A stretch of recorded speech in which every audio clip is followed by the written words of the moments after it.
হাসরের ময়দানে ভয়ঙ্কর পুলসিরাত পার হওয়ার জন্য হজরত মুহাম্মদ সাল্লাল্লাহু আলাইহি ওয়াসাল্লাম তার গুনাহগার উম্মতের জন্য কি করবেন। পুলসিরাত পার হওয়ার সময় মহান আল্লাহ তাআলা কি প্রশ্ন করবেন।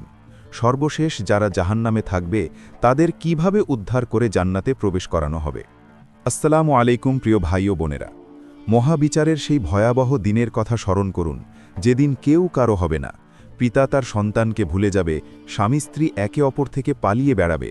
চারিদিকে যখন কেবল ব্যক্তিগত মুক্তির আর্তনাদ শোনা যাবে, তখন এক মহামানব তার উম্মতের জন্য ব্যাকুল হয়ে রবের দরবারে ফরিয়াদ জানাবে।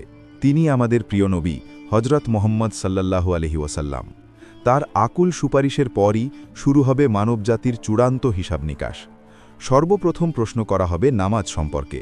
যেমন রাসূলুল্লাহ সাল্লাল্লাহু আলাইহি ওয়াসাল্লাম বলেছেন, কিয়ামতের দিন সর্বপ্রথম নামাজের হিসাব নেওয়া হবে।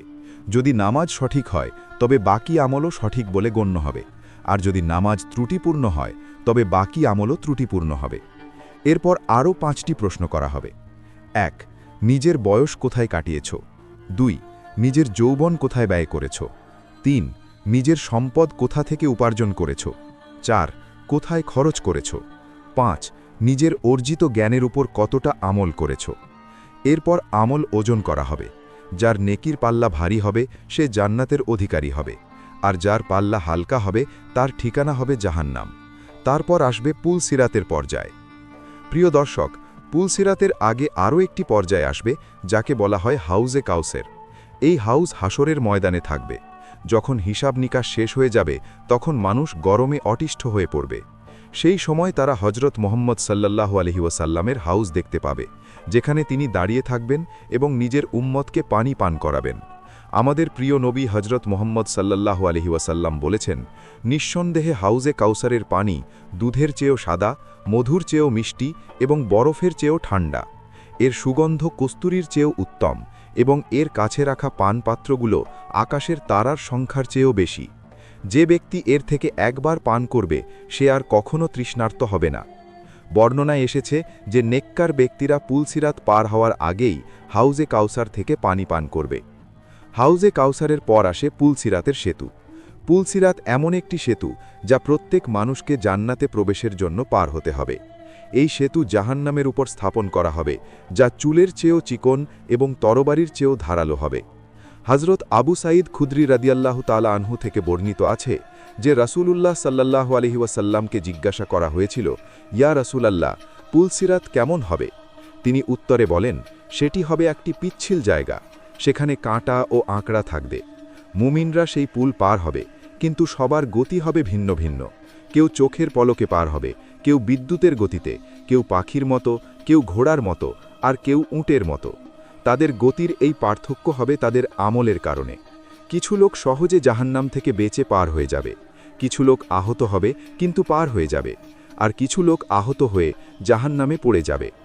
একবার হজরত কাবুল আহবার রহমতুল্লাহি আলাইহি বলেন, জাহান্নাম মানুষের সামনে এমনভাবে প্রকাশ পাবে যেন জমাট বাঁধা চর্বির স্তর। যখন ভালো মন্দ সবার পা তার উপরে পড়বে, তখন একজন ঘোষক ঘোষণা দেবে, হে জাহান্নাম, তোমার সঙ্গীদের ধরে নাও এবং আমার সঙ্গীদের ছেড়ে দাও। তখন জাহান্নামীরা তাতে পড়তে শুরু করবে এবং জাহান্নাম তাদের এমনভাবে চিনে নেবে যেমন একজন বাবা তার সন্তানকে চেনে। মুমিনরা এমনভাবে পার হয়ে যাবে যে তাদের পোশাকেও কোনো দাগ লাগবে না। পুলসিরাত সবার জন্য চুলের চেয়েও চিকন হবে না, বরং আল্লাহ যার জন্য চাইবেন তার জন্য এটি প্রশস্ত উপত্যকার মতো হবে। সর্বপ্রথম নবী সাল্লাল্লাহু আলাইহি ওয়াসাল্লাম পুলসিরাত পার হবেন, তারপর অন্যান্য নবী রাসূলগণ, তারপর এই উম্মত এবং তারপর অন্য উম্মতেরা পার হবে।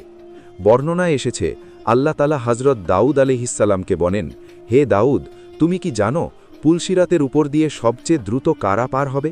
তারা হলো যারা আমার সিদ্ধান্তে সন্তুষ্ট থাকত এবং যাদের জিহ্বা আমার জিকিরে সিক্ত থাকত। আমাদের প্রিয় নবী সাল্লাল্লাহু আলাইহি ওয়াসাল্লামের শানে এমনই যে তিনি তার উম্মতের জন্য সর্বদা চিন্তিত থাকেন। দুনিয়াতেও তিনি উম্মতের জন্য দোয়া করেছেন এবং কিয়ামতের দিনেও যখন সবাই নিজের প্রাণের চিন্তায় থাকবেন, তখনও তিনি নিজের উম্মতের নিরাপত্তার জন্য দোয়া করতে থাকবেন।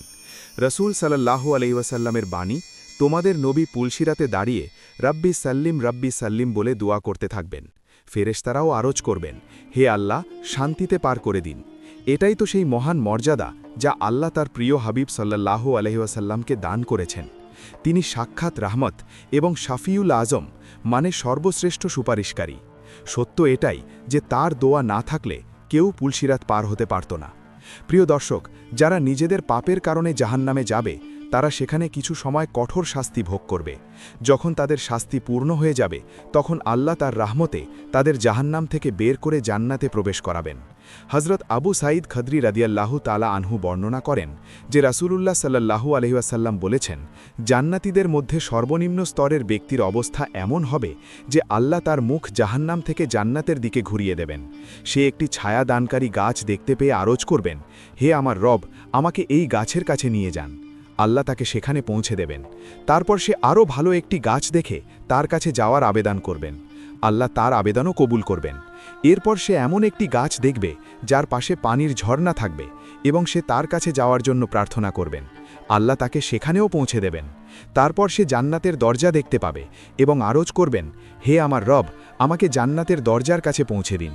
আল্লাহ তাকে সেখানে পৌঁছে দিলে সে জান্নাতের সৌন্দর্য দেখে বলবে, হে আমার রব, আমাকে জান্নাতে প্রবেশ করান। আল্লাহ তাকে জান্নাতে প্রবেশ করাবেন এবং বলবেন, এবার তুমি তোমার ইচ্ছা প্রকাশ করো।